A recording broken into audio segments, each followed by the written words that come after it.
A very good evening to all of you. I welcome you all to the ICANN initiative, the Hindu and Indian Express analysis. So it has been a long time since we met last time. Today we will be discussing the newspapers of Saturday and Monday. And today it's already Wednesday, so this week you might expect a video on Saturday and Sunday also to cover up the backlog. So today let's discuss the Saturday's and Monday's newspaper. The first topic is about the export growth. Just read the title of this article, which says, "No Minister, the trade agreement pitch is flawed." So this is in context with the External Affairs Minister S. Jaishankar, who had commented that the regional free trade agreements like the RCEP is going to do India more harm than good. So it was in this context, the Minister S. Jaishankar had spoken that because of agreements like RCEP, cheap imports would come to India and it might harm the Indian domestic industry, and also it is not going to, in a way, increase substantially India's exports. So this whole article is telling the minister, no, it's not like that. Trade agreement, if you're saying that the trade agreement is going to damage the domestic industry, then that is flawed. So this whole article is basically discussing about the various issues related to the export growth, or why is it that the Indian exports have not been doing really well in comparison to the world trade. So in the last class also we saw a pie chart which said that out of nearly 18 trillion of exports that happened, or the trade that happened at the international level in 2017, India occupied just 1.7% of the world trade, while China occupied more than 12% of the world trade. So don't forget to draw such pie charts in your answer to get more marks in your question.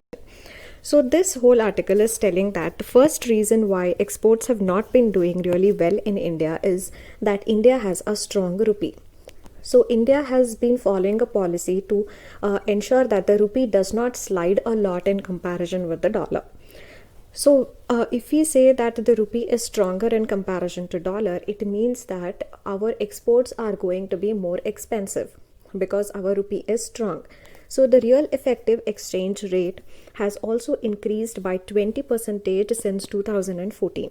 So this strong rupee is one reason why our exports have not been doing well in the past couple of years, because they have become costly at the international level. The second reason for the slowing exports is the logistics cost. So even if you look at the logistics performance index, we see that India has a poor rank in that because the logistics in India is very expensive. So this article says that the logistic cost and the transportation cost in India is twice compared to the other comparable economies, as per a study done by Niti Aayog. So the logistic cost is going to be very high in India, because of which the per product cost will be higher if you want to export it at the international market. So it is not going to be cost effective to export such products at a lower price, because the logistics and the transportation costs are higher, which are also going to add up to the overall price of the product. The third issue is corruption.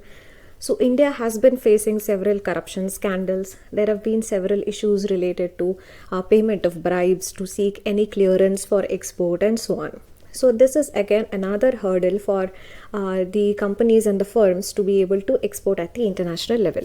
And the last issue is the policy issue. This article also says that due to some uncertainties in the policy that the government has followed in the last couple of years, again the export has fallen down. So this could be the demonetization, which nobody expected, and also the goods and services tax, which is yet to stabilize and run smoothly. Because of such changes and uncertainty in the policy, again the exporters are it is a kind of disincentive for the exporters, because they will always want a stable policy regime.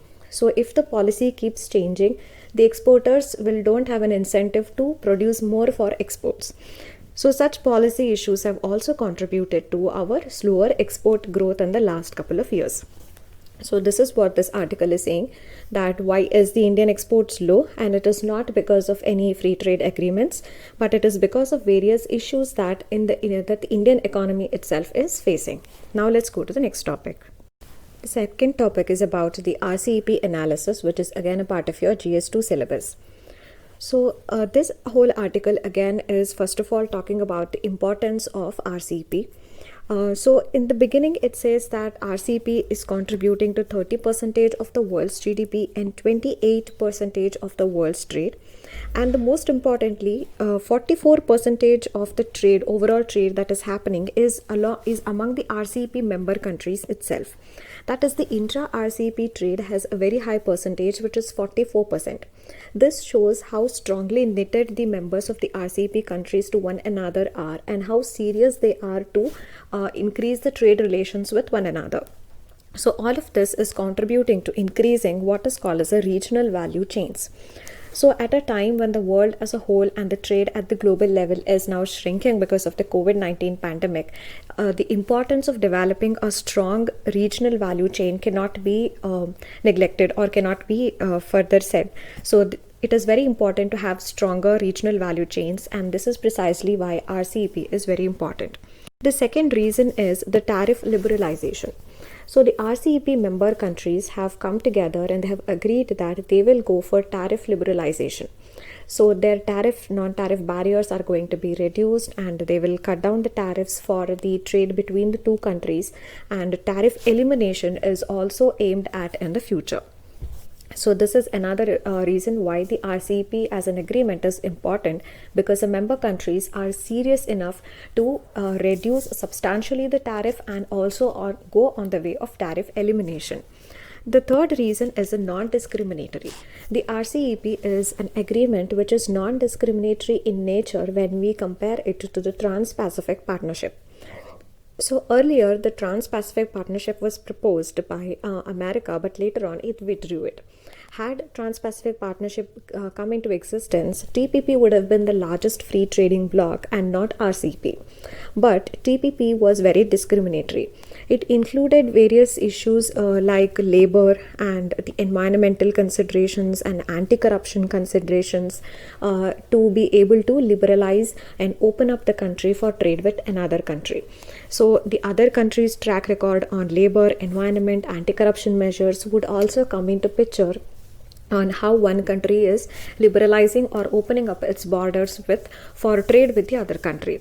So this was very discriminatory in that sense. But however, for RCEP, there is no such discriminatory parameters that have been included in with whom the tariff barriers will have to be lowered or with whom it should not be lowered. So there is no such discrimination in the case of RCEP. The next is the issues that the RCEP is dealing with.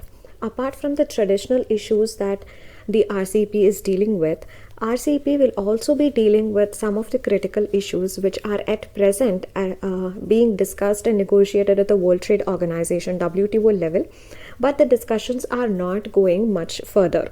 So in such case, RCEP will offer a very good forum for the countries to discuss these critical issues even at the RCEP platform, so that not just at the WTO platform, even RCEP platform will become a fertile grounds for generation of ideas on how these topics will have to be taken further. So some of these issues include investor facilitation and also e-commerce. So these are some of the topics which are not so traditional but are still being discussed at RCEP, and these are also precisely those issues which are currently being discussed at WTO. So this discussion that will happen at the RCEP member countries also is going to add further value to the discussions that will happen at WTO. The next important thing about RCEP is the progress made. So progress, when we look at the member countries of the RCEP and the progress that they have made so far, and how serious and how committed they are towards formalizing the RCEP, so that is actually a very good progress. For example, if we take China, so China has substantially lowered the tariffs when it comes to the trade with various countries in the RCEP region. So China's tariffs was nearly 9.4% in 2014, but it has promised that this will be reduced to 1.2% by the time the RCEP is implemented for 10 years. So by the time RCEP is implemented for 10 years, the tariffs by China will be lowered to 1.2%, which in 2014 was as high as 9.4%. So the countries are very serious enough towards their commitments to lower the tariffs, and they are also making quick progress towards this. And this is not just with respect to China, even the other RCEP countries are also making quick progresses. But RCEP as an agreement also has several issues when it comes to why India is not joining this particular agreement. First is the issue of trade and services. So India has a very good track record when it comes to trade and services. It is also the leader when it comes to export of the services related to information technology enabled services. So India has always negotiated for more opening and a liberalization or opening up of these countries for trade and services, which has not really happened. The other countries in the region are not very much willing to open up their economies for more liberal trade in the services. The second issue is the movement of natural persons. So India has a very rich labor force, which is not just cheap, but it is also skilled. So India has always wanted and negotiated for a liberal movement of natural persons who are very skilled, and also they can offer their skilled services in these countries. But these countries are again not very welcoming of the highly skilled Indian labor into these countries. They have imposed restrictions on movement of the natural persons. They have just offered a few individuals important positions in some of the areas like finances, etc. But however, in general, the movement of natural persons has not been opened up much, and there are a lot of restrictions, which again India does not like. The third is a dispute settlement procedures. So whenever there is a dispute with respect to the trade between the two countries in the RCEP region, there will have to be a mechanism which which goes for dispute settlement mechanism between the two countries as far as possible on a consensus basis to arrive at a conciliated or mediated approach towards solving the problem that has occurred during the trade. But so far in the RCEP negotiations, the dispute settlement procedures have not been settled properly. So there is no now settled or a formal way or a procedure through which the disputes are to be settled whenever they arise between any two countries in the region. So this again is one of the concern, that the progress on dispute settlement procedures is still to be made, and it is just a work in the progress. And the fourth issue is a dispute with China. Now here again India faces a lot of dilemma, because on the one hand India has a lot of dispute with China now, the way the soldiers have faced off at the border areas and how China is now approaching the Indian territory in Ladakh Galwan Valley. So India has a dispute with China. So in the context of such dispute, India has put a lot of restrictions on trade with China, and India had also increased the scrutiny of various Chinese investments in India. So in such a cases, how far it will serve the purpose if India opens up its economy for Chinese goods and services under the RCEP. So these two will serve very contrary purposes for India.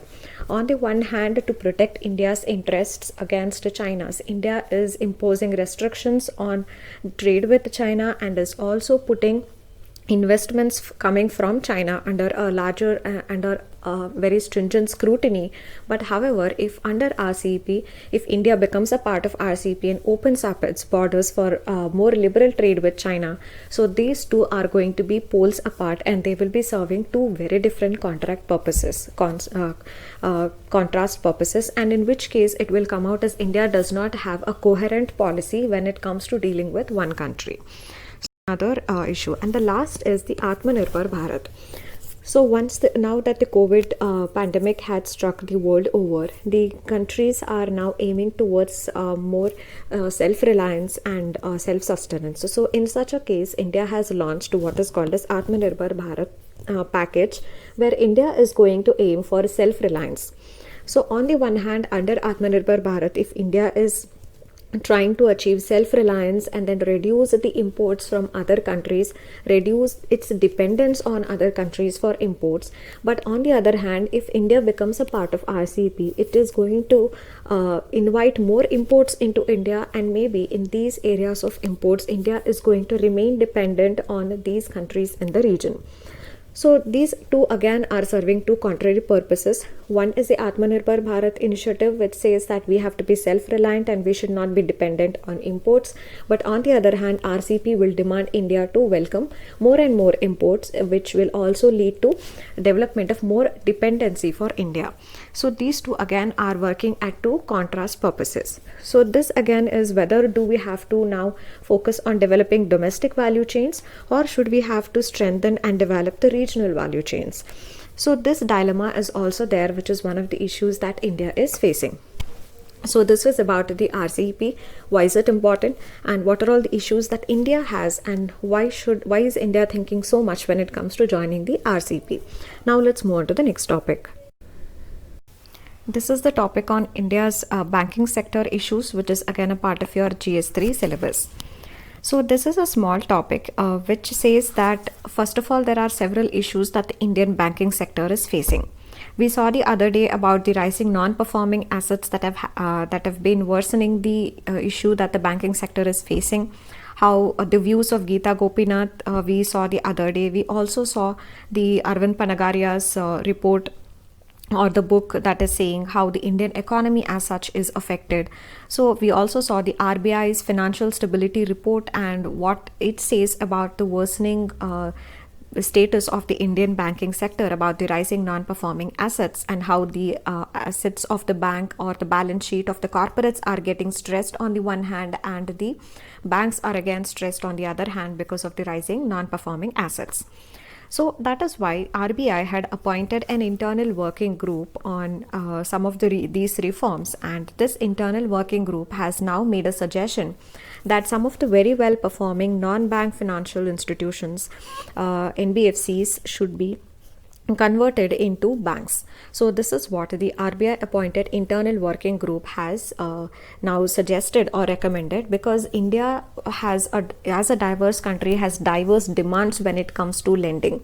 So people want money from banks for various purposes, and banks must be in a position to lend money to people if we have to improve our investment rate and the savings rate, which according to economic survey we have already seen data related to this, that how poor our investment rate and savings rate have been in the last couple of years. So in this regard, this internal working group is making a suggestion that good performing non-banking financial institutions must be converted into banks based on what has been their performance track record. So it is said that those NBFCs which have an asset size of more than 50,000 crores should be converted into banks, because we need more banks in India to be able to serve the diverse needs of diverse number of populations and people. So therefore those NBFCs which have an asset size of more than 50,000 crore should be converted into banks, as India needs more banks to satisfy the diverse needs of who need money. So this has two very important advantages. One is the financial health. So first of all, there are several NBFCs whose balance sheet are already bigger than many of the banks which are operating in the country. So their financial health is already more healthier than several of the other banks which are operating in the country. So therefore, as they already have a sound financial health, it makes good sense to convert them to banks which will have the capacity to lend, because they already have a strong balance sheet. So this will improve the lending in the economy, which could be used for the purposes of investment, or it could be used for the purpose of consumption, both of which is going to bring back our economy on track, particularly when we are talking about the downturn that is caused due to the COVID-19 pandemic. Next is the access to the deposits. So when NBFCs are converted into banks, these NBFCs will get access to low cost deposits from customers. So customers are going to deposit their money in these banks, NBFC turned banks, and these will be low cost deposits for these NBFCs. So these deposits can further be used by these NBFCs to lend in the economy, and this will create a multiplier effect. So when the NBFCs are converted into banks, they get access to low cost deposits from customers. These money from the deposits will be used for lending. This lent money is again going to be invested. That further is going to create more jobs and economic opportunities. So like that, there is going to be a multiplier effect in the economy. So these will be the two important advantages of the suggestion that has been made by the RBI appointed internal working group. But however, we also have to be careful about, again, the important thing here is that the group or the internal working group also says that even corporate houses that have a say in these NBFCs, even those NBFCs could be converted into bank if they fulfill the given criteria of the asset size being more than 50,000. So in such cases, it may happen that these corporate houses may start controlling the banks a lot, and they may start thinking that the funds available with the bank are like the captive fund for these corporate houses, and they may want those funds to be lent to the entities that they would prefer. So in such case, the entire lending activity would then be in the hands of the corporate house, which is not going to be fair. So in order to prevent this, we need to take two important steps. One is the licenses for converting these NBFCs into banks will have to be given to only those NBFCs which have a very good track record, a good standard performance in the last many years. Only such, based on the track record, these NBFCs must be given the permission to convert to banks. And secondly, we must also adopt a good amount of safeguards so that these business houses or the corporate houses don't end up using the bank funds as their captive funds, and also control the lending as to lending should happen to which of the entities. So such control should not be there from the corporate house side.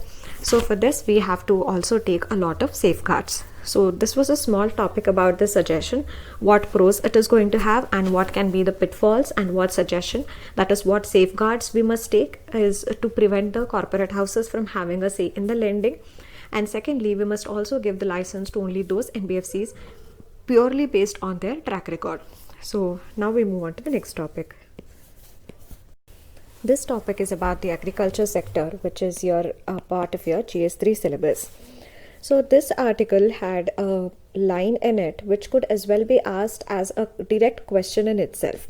So this line says agriculture is a victim of pollution as well as its perpetrator.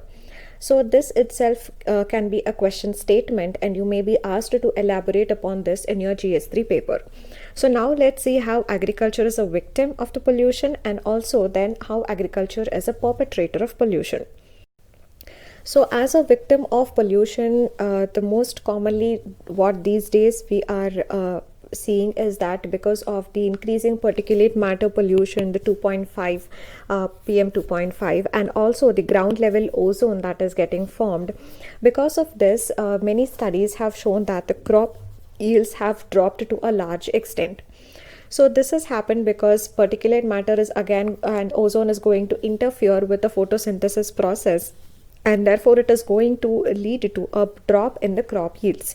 So this you can say as agriculture being a victim of pollution, because pollution again is happening due to various reasons, as a result of which we have ground level ozone being formed and the particulate matter pollution that's happening, and because of which the crop yield is decreasing. That is agriculture being affected. So one agriculture scientist, Tony Fisher's 2019 data has shown that there is actually a 30% wheat yield has gone missing because of the ozone and the PM pollution that is happening. So the 30% of wheat yield has completely has missed out because of the pollution. So this can be elaborated to show how agriculture has become a victim of pollution. Next, we are going to see how agriculture has been a perpetrator of pollution. So when we talk of the agriculture being perpetrator of the pollution, the most recent example that we can link to it is the stubble burning that usually happens in Punjab and Haryana in the winter months. So in the last several of the ICANN videos, we have dealt with this topic of stubble burning and the kind of pollution that it contributes to. So this can be one example to show that agriculture is a perpetrator of pollution. But what this article also tells is that stubble burning is just one very visible manifestation of how agriculture is a perpetrator of pollution. But however, there are several deep-rooted causes because of which agriculture is now polluting the environment. And that is primarily the subsidies that are given in the sector of agriculture, which is contributing to the pollution. For example, one is a power subsidy. So farmers in Punjab, Haryana have free power, and because of free power, they run electrical pumps and they extract a lot of water from the ground level. This is leading to not just groundwater over exploitation, but also the pollution of groundwater. And also these electricity pumps are again used to a large extent, and the unhindered consumption of the power because of the free power that is offered in the long run again leads to pollution. The next issue is a fertilizer subsidy. Now, fertilizer subsidy is given in the fertilizer subsidy, we know that urea is the most subsidized fertilizer. So, the other two fertilizers had been decentralized by the, decontrolled by the government, where the prices are fixed depending upon the market prices. But as far as urea is concerned, it is still the government that fixes the prices of urea, and urea in India is highly subsidized. So because of excessive use of urea in the soil by the farmers to increase the yield of the crops, it is leading to release of ammonia into the environment. And ammonia is a greenhouse gas. It also contributes to a lot of pollution. So fertilizer subsidy is the second type of subsidy which is contributing to pollution. The third is the MSP, and based on which procurement is happening. Now government has announced the minimum support price for 23 crops, out of which most of the procurement happens for rice and wheat, and that too in areas like Punjab and Haryana, which are actually not suited for growing crops like rice, but are still grown because of the freely available power and the fertilizer subsidy, and government is also procuring more of just rice and wheat. Due to this, in the non-traditional areas like Punjab and Haryana, crops like rice are being grown, which should have actually not been grown in these regions. So here procurement through MSP is again a form of subsidy that the government is giving to the farmers, through which these kind of crops are procured, and this is kind of incentivizing the farmers in Punjab and Haryana to grow rice, which is actually not suited for the climatic conditions in these regions. So still it is being done because of the subsidy through the MSP, that is the support that the government is offering through the minimum support price to the farmers. So this article is saying that agriculture is a victim of pollution, why we have already seen, and it is also a perpetrator of pollution, and not because of just the more visible aspects like stubble burning, but also there are several invisible aspects like the nature of subsidies that the government is offering, because of which indirectly agriculture is becoming a perpetrator of pollution. So this can be a statement in your GS3 paper, and you might be asked to elaborate upon it. So in which case you should know which dimensions you have to cover. Now we move on to the next topic. Before that, the same article also says that what we have to do as a way forward, as a solution, is we must shift from input subsidies to investment subsidies. We have to give subsidies to the farmers based on what investment they are doing to improve agriculture. So this way we will also be encouraging diversification among the farmers as to what crops they grow on the fields. It must not be just limited to rice and wheat in these areas, but rather we must have more diversification, where we will be growing vegetables, fruits, and also livestock and poultry, so that there is a lot of diversification that happens based upon the agroecological region into which that particular state falls. So based on what investment is being done, subsidies will have to be given, is what this article is saying. So we must do a shift from the input subsidies that we currently have towards investment subsidies. So this can be written as a way forward, which is again a very catchy way forward. So now we move on to the next topic. This topic is about the India-China relations, which is a part of your GS2 syllabus. So this whole article was on the relations between India and China in respect of the dam construction that China is doing on the Brahmaputra river, which is also called as Yarlung River in China. So what is the implication that this is going to have on India and in the region is what is being discussed in this whole article. So the first issue is related to the floods. The people in this region are already facing melting of the glaciers and also monsoon. So they are facing two floods, one that is contributed by the melting glaciers and another because of the monsoon. Now this is further worsened by the climate change now that is already in operation. So all of these together is going to adversely impact the population in the region, which already has more than 1 million people who are residing in the Brahmaputra floodplain, and also it's going to impact the food security in the region. So this is the first issue. The second is the landslides. This region is already very geologically active, and construction of dams on this fragile ecosystem is going to make the land in this area even more sensitive and even more loose in the soil, and this is going to trigger landslides in the region. So triggering of landslides is being a disaster is one more impact of the construction of dams by China in the on the Brahmaputra river in the Chinese part. The third issue is the quality of the soil. Now, what happens is, because of the annual floods, the flood water deposits fresh silt in the floodplain region, and this fresh deposition of the silt is going to give soil a lot of nutrients every year when the annual floods happen. But now if dams are constructed on the river and if the flood doesn't happen, then this deposition of silt is not going to happen. The quality of soil is going to degrade, and this is directly going to impact the agricultural productivity in the region. So therefore, construction of dams by China on Yarlung River is going to degrade the quality of soil in the floodplain region because of lack of supply of silt, and this is in turn going to impact the agricultural productivity in the region. The next issue is the region being an ecological sensitive zone. It is a hotspot, and there is also a lot of endemism in the area. There are several endemic species, and also many of these species fall in the critical, vulnerable and critically endangered category of the IUCN list. So one among that is a Gangetic dolphin, which is under the critically endangered category. Now, construction of dams on a large number of dams on the river is going to again divert the flow of the river, is going to make these ecologically sensitive hotspot the species in the region are going to feel more threatened because of this, and it may even lead to the death of these kinds of already endangered species. Next is the seismic activity.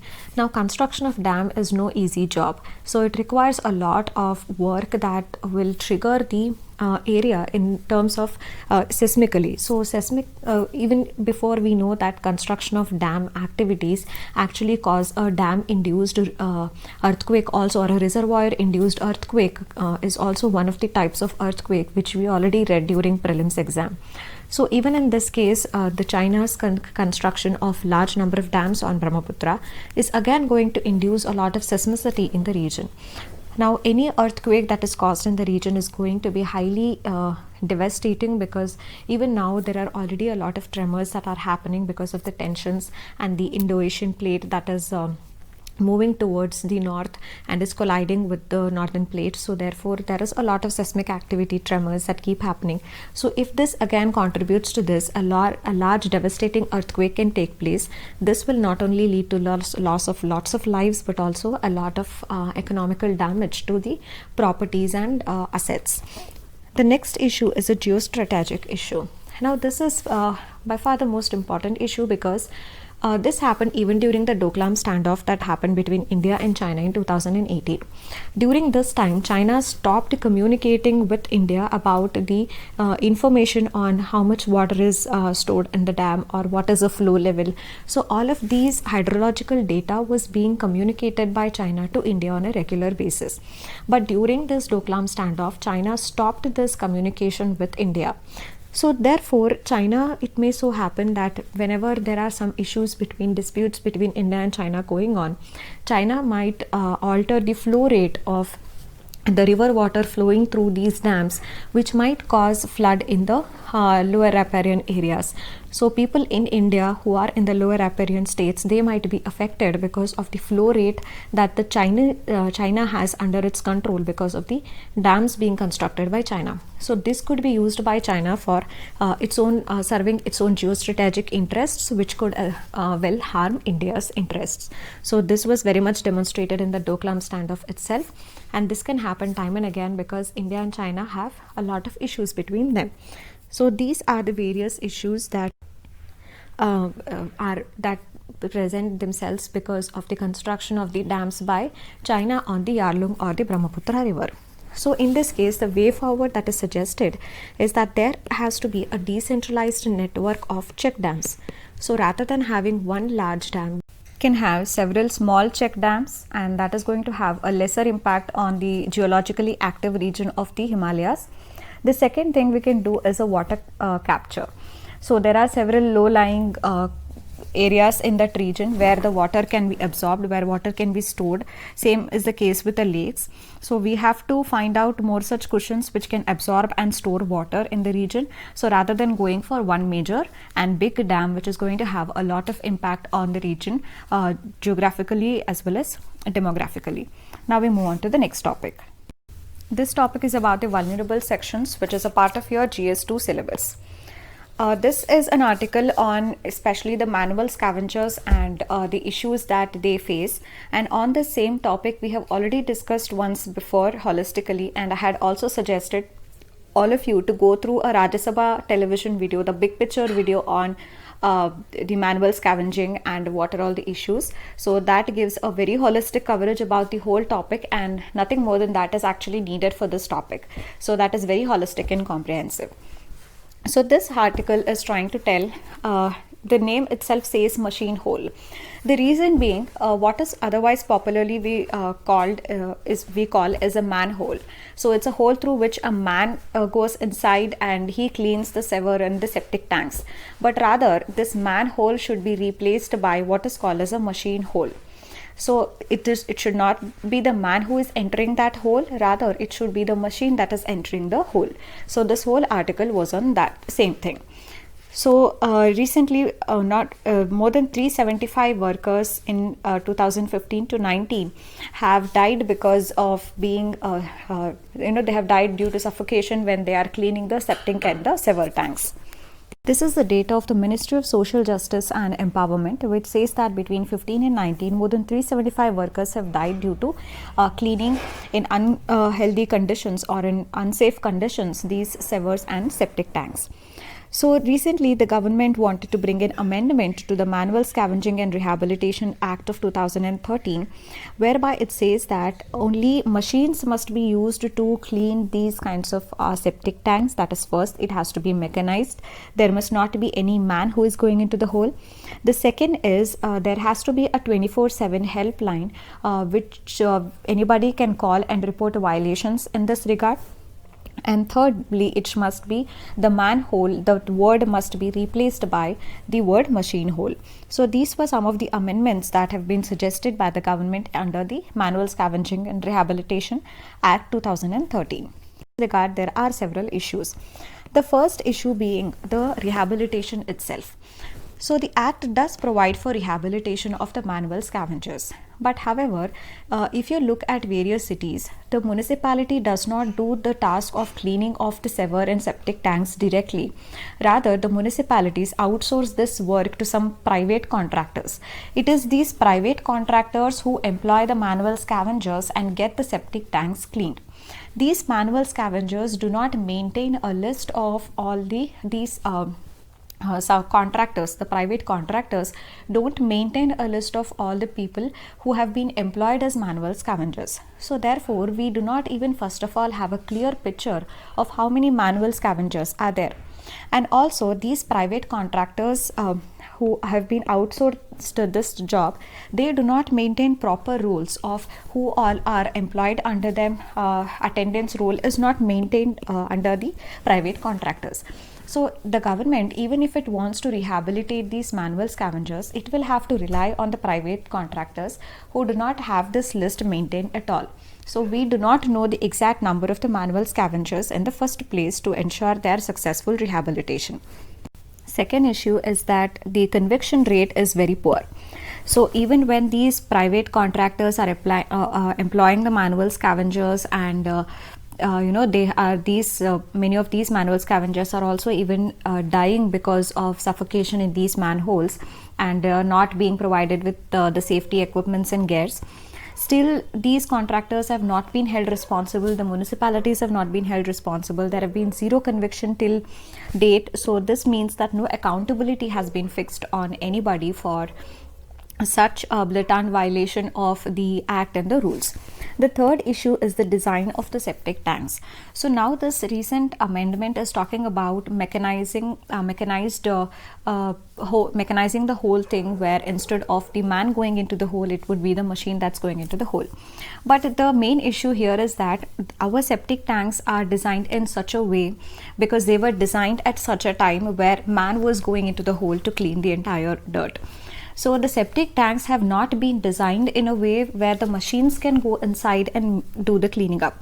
So the design of the septic tanks itself is faulty, which will make it very difficult for the machines to go and do the cleaning.